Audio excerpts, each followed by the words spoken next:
नमस्कार छात्रों, सुधीर शर्मा क्लासेस पर आपका स्वागत है। एनसीईआरटी क्लास 9th एक्सरसाइज 8.1 का पहला प्रश्न आप देख रहे हैं। एक चतुर्भुज के कोण 3:5:9:13 के अनुपात में है, तो उन चतुर्भुज के सभी कोणों को ज्ञात करना है।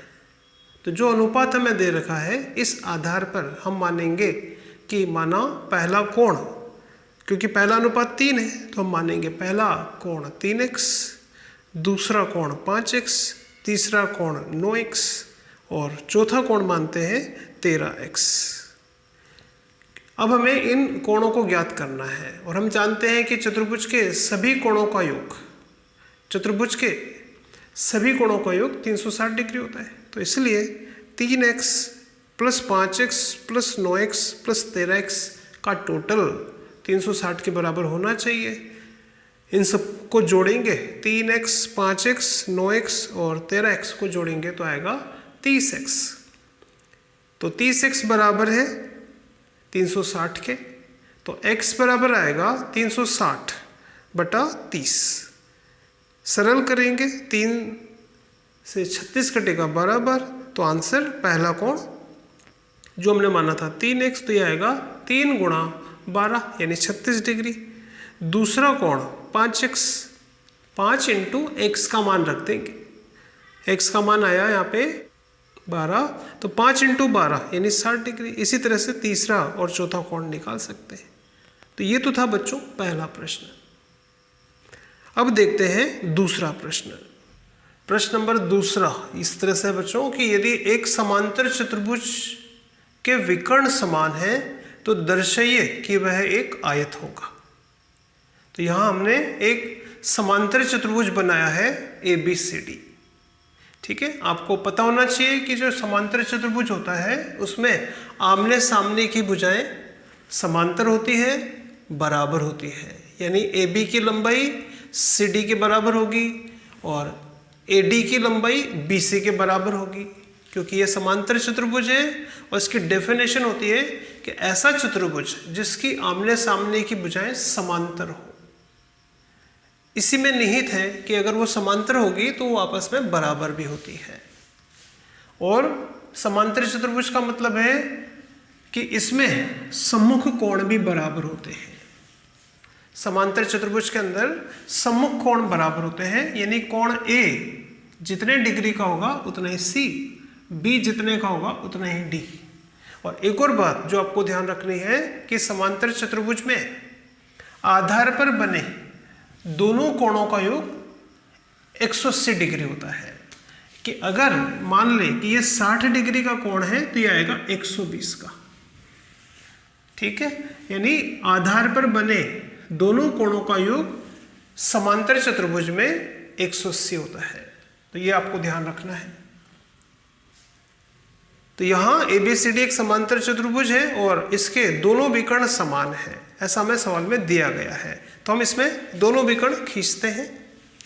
ठीक है बच्चों, तो हमने लिखा कि हमें दिया गया है कि ABCD एक समांतर चतुर्भुज है और हमें ये दे रखा है कि इसके दोनों विकर्ण यानी विकर्ण AC बराबर है विकर्ण BD के, और हमें सिद्ध करना है कि ये एक आयत होगा। तो इसके लिए बस हमें ये करना होगा, क्योंकि ये समांतर चतुर्भुज तो है, ये तो हमें पहले से दिया गया है, मतलब इसके आमने सामने की भुजाएं तो बराबर है, ये तो हमें पहले से पता है। और आयत में भी आमने सामने की भुजाएं बराबर होती है। समय बस हमें यहाँ ये सिद्ध करना होगा कि इसका प्रत्येक कोण A, कोण B, कोण C जो है 90 डिग्री के होंगे। हमें यहाँ पे बस ये दर्शाना है कि कोण A और कोण B 90 डिग्री के हैं। ठीक है बच्चों, तो इसको सिद्ध करने के लिए कि एक आयत है, हम सबसे पहले लेंगे त्रिभुज ABD और त्रिभुज ABC। त्रिभुज लेंगे ABD और त्रिभुज लेंगे ABC। इन दोनों त्रिभुजों को हम सर्वांग सम करेंगे। ध्यान से देखिए, त्रिभुज ABD और त्रिभुज ABC में AB जो साइड है वो इस त्रिभुज में भी आ रहे हैं, AB साइड इस त्रिभुज में भी आ रहा है, तो हम कहेंगे कि AB दोनों में कॉमन है। दूसरी बात कि इस त्रिभुज की भुजा AD इस त्रिभुज की भुजा BC के बराबर है। क्यों? क्योंकि हमें दिया गया है कि ABCD क्या है, एक समांतर चतुर्भुज है और समांतर चतुर्भुज में आमने सामने की भुजाएं बराबर होती है, इसलिए AD बराबर आएगा BC। थर्ड हमें सवाल में दे रखा है। तीसरी बात कि इस त्रिभुज की भुजा BD और इस त्रिभुज की भुजा AC आपस में बराबर है, क्योंकि हमें यहाँ पर सवाल में दे रखा है कि विकर्ण AC विकर्ण BD के बराबर है। तो इस तरह से इन दोनों त्रिभुजों में तीन बातें, तीनों भुजाएं, इसकी तीनों भुजाएं उसकी तीनों भुजाओं के बराबर है, तो हम कहेंगे दोनों त्रिभुज आपस में बिल्कुल बराबर है, सर्वांग सम है। कौन सा नियम लगा, तो यहाँ पर है भुजा भुजा भुजा नियम हमने यहाँ पे काम में लिया, क्योंकि इनको सर्वांग सम करने के लिए हमने इसकी तीनों भुजाएं इसकी तीनों भुजाओं के बराबर देखी, इसलिए ये दोनों त्रिभुज इस नियम से सर्वांग सम हो गए। क्योंकि दोनों त्रिभुज सर्वांग सम है, अतः इनके संगत भाग बराबर होंगे, तो हम कह सकते हैं कि इस त्रिभुज का कोण A इस त्रिभुज के कोण B के बराबर होगा। सर्वांग सम त्रिभुजों के संगत भाग बराबर होते हैं। अब कोण A B के बराबर होगा, कोण A इसका कोण A इसके कोण B के बराबर होना चाहिए, क्योंकि ये त्रिभुज इस त्रिभुज के सर्वांग सम है, अतः इनके संगत कोण बराबर होंगे।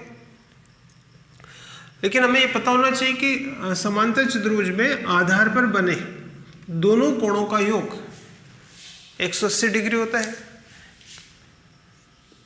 क्योंकि कोण A प्लस कोण B का टोटल आएगा 180 के, कोण A और कोण B का टोटल आएगा 180 के, तो इसलिए कोण A और कोण B बराबर होंगे और दोनों होंगे 90 डिग्री के बराबर। तो इस तरह से कोण A 90 का है, कोण B 90 का है। इसी प्रकार हम सिद्ध कर सकते हैं कि C और D भी 90-90 के होंगे, इसीलिए ABCD एक आयत है। क्योंकि ये तो हमें दे रखा था कि ये समांतर चतुर्भुज है, यानी इसमें आमने सामने की भुजाएं पहले से बराबर है, बस हमें ये सिद्ध करना था कि इसके जो कोण होंगे वो 90 डिग्री के होंगे। अतः हमने यहाँ पे दर्शाया कि कोण A और कोण B दोनों बराबर होंगे और दोनों 90-90 के आएंगे, अतः सिद्ध होता है कि ABCD एक आयत है। तीसरा प्रश्न बच्चों कि दर्शाइए कि यदि एक चतुर्भुज के विकर्ण परस्पर समकोण पर समद्विभाजित करें तो वह एक समचतुर्भुज होता है।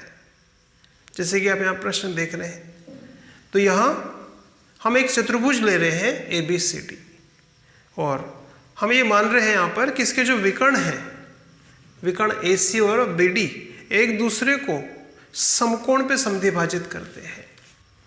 ठीक है बच्चों, तो हम यहाँ पे एक चतुर्भुज लिया है हमने ABCD और इसके जो विकर्ण हैं AC और BD एक दूसरे को समद्विभाजित करते हैं O पर, समकोण पर। समद्विभाजित करने का मतलब ये है कि ये जो विकर्ण BD है इस विकर्ण को ये वाला विकर्ण दो हिस्सों में तोड़ेगा, मतलब जितना OD होगा उतना ही OB होगा। इसी प्रकार से विकर्ण AC को ये वाला विकर्ण दो हिस्सों में तोड़ेगा, यानी जितना OA होगा उतना ही OC होगा। ठीक है बच्चों, तो चतुर्भुज ABCD के अंदर विकर्ण एक दूसरे को समकोण पे समद्विभाजित करते हैं, ये हमें दिया है। तो चतुर्भुज ABCD में विकर्ण एक दूसरे को समद्विभाजित करेंगे तो विकर्ण BD को ये वाला विकर्ण दो हिस्सों में तोड़ेगा, यानी OB बराबर होगा OD के और OA बराबर होगा OC के, क्योंकि इस विकर्ण को ये वाला विकर्ण दो हिस्सों में विभाजित करते हैं, एक दूसरे को ये विकर्ण समद्विभाजित करते हैं समकोण पर। तो OA बराबर होगा OC के तथा OB बराबर होगा OD के, OA बराबर होगा OC के, तथा यहाँ विकर्णों के मध्य जो कोण बनेगा वो हर कोण 90 डिग्री का है। तो कोण AOB मतलब ये वाला कोण, कोण BOC, कोण COD, ये सब 90-90 के हैं। तो बच्चों में यहाँ ये सिद्ध करना है कि जो चतुर्भुज हमें दे रखा है ABCD ये एक समचतुर्भुज है, ये एक समचतुर्भुज है। समचतुर्भुज मतलब जिसकी चारों भुजाएं आपस में बराबर होगी। तो हमें यहाँ पे दर्शाना है कि AB की लंबाई BC CD DA के बराबर है, तो ये हमें सिद्ध करना है। तो बच्चों हमें ये सिद्ध करना है कि ये समचतुर्भुज है, इसके लिए हमें यहाँ पर जितने भी ये त्रिभुज दिखाई दे रहे हैं इन्हें आपस में सर्वांग सम करना है। तो हम पहले ले रहे हैं त्रिभुज AOB और त्रिभुज COD को सर्वांग सम करेंगे। इसके लिए इनमें 3 बातें बराबर देखेंगे। पहली बात, त्रिभुज इसके अंदर OA इस त्रिभुज की भुजा OC के बराबर है, क्योंकि हमें सवाल में यहाँ पे दिया गया है। और इसी तरह से त्रिभुज OB इस त्रिभुज की भुजा OB इस त्रिभुज की भुजा OD के बराबर है, ये भी हमें सवाल में दिया है। तीसरी बात, इस त्रिभुज का ये वाला कोण AOB इस त्रिभुज के इस कोण COD के बराबर है। तो ये हुआ कि इस त्रिभुज और इस त्रिभुज के अंदर 2 भुजाएं और एक कोण बराबर है, तो इसलिए ये त्रिभुज आपस में सर्वांग सम होंगे। त्रिभुज AOB सर्वांग सम होगा त्रिभुज COD के। नियम लगेगा SAS, नियम लगेगा SAS नियम, क्योंकि इन्हें सर्वांग सम करने के लिए हमने एक तो ये भुजा और एक ये भुजा ली और इनके बीच का कोण लिया है, तो यह नियम लगेगा SAS। तो हमने सिद्ध किया कि ये त्रिभुज इसके सर्वांग सम है, अतः इनके संगत भाग बराबर होंगे। तो हम कह सकते हैं कि इस त्रिभुज की भुजा AB इस त्रिभुज की भुजा CD के बराबर होगी। तो इसीलिए हम कह सकते हैं कि AB बराबर होगा CD के। सर्वांग सम त्रिभुजों के संगत भाग बराबर होते हैं, इसको हम कहेंगे समीकरण नंबर 1। एक बार आप यहाँ पे नोट कर लो इसको। इसी प्रकार बच्चों हम सिद्ध कर सकते हैं कि त्रिभुज ये वाला BOC इस वाले त्रिभुज के सर्वांग सम है, AOD के सर्वांग सम है। ठीक है, क्योंकि इसकी भी भुजा OC इसकी OA के बराबर है, इसकी OB OD के बराबर है, इसका ये वाला कोण इसके बराबर है। तो उसको हम डायरेक्ट लिख सकते हैं कि इसी प्रकार हम सिद्ध कर सकते हैं कि त्रिभुज BOC सर्वांग सम होगा त्रिभुज AOD के। और जब ये त्रिभुज इसके सर्वांग सम होगा तो हम कहेंगे ये वाली भुजा इस वाली भुजा के बराबर होगी। ठीक है, अब हम लेंगे त्रिभुज AOB को, अब हम सर्वांग सम करेंगे त्रिभुज AOD के। ठीक है बच्चों, अब हम ले रहे हैं त्रिभुज AOB और त्रिभुज AOD। चित्र में देखिए, त्रिभुज AOB को अब हम सर्वांग सम करेंगे त्रिभुज AOD के। इनमें कौन सी बातें बराबर हैं? तो पहली बात कि इसमें OA भुजा दोनों में आ रही है, OA भुजा इसके अंदर भी है इसके अंदर भी है। तो पहली बात जो बराबर आएगी इनमें दोनों त्रिभुजों में OA बराबर OA, उभयनिष्ठ है, दोनों के अंदर कॉमन है, OA दोनों में कॉमन है। दूसरी बात कि ये वाला कोण भी 90 का है और इसमें भी ये कोण 90 का है, क्योंकि हमें यहाँ पर दिया गया है कि ये सारे कोण 90 के हैं। तो दूसरी बात हो जाएगी कोण AOB बराबर होगा कोण AOD के।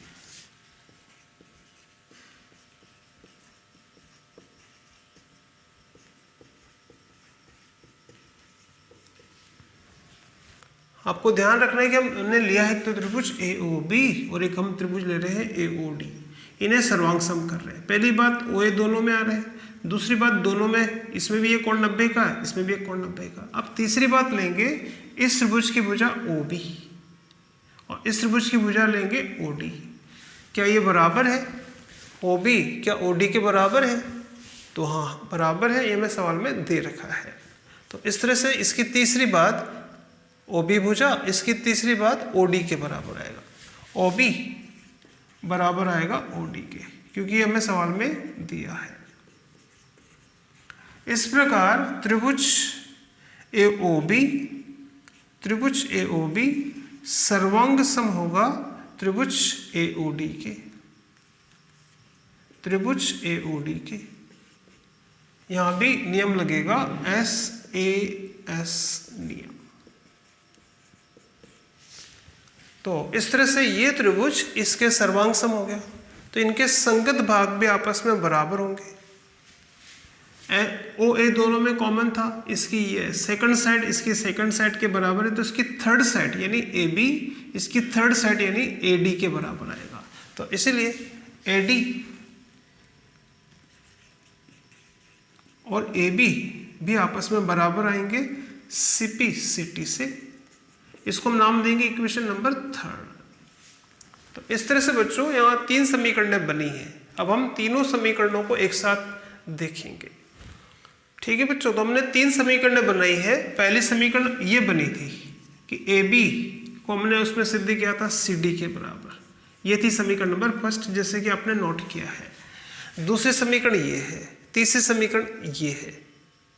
ठीक है, तो अगर हम तीनों समीकरणों को एक साथ देखें तो AB बराबर है AD के, AB बराबर है AD के, मतलब ये वाली साइड इसके बराबर है। और यहाँ देख रहे हैं फर्स्ट में कि AB बराबर है CD के, AB CD के भी बराबर है, मतलब AB AD के भी बराबर है, AB CD के भी बराबर है। और AD समीकरण नंबर 2 देखिए, AD BC के भी बराबर है, AD BC के बराबर है। तो इस तरह से इसकी तीनों समीकरणों से हम कह सकते हैं कि AB बराबर BC बराबर CD बराबर DA, चारों भुजाएं बराबर है। तो इसीलिए ABCD एक समचतुर्भुज है। अतः सिद्ध होता है कि ABCD एक समचतुर्भुज है।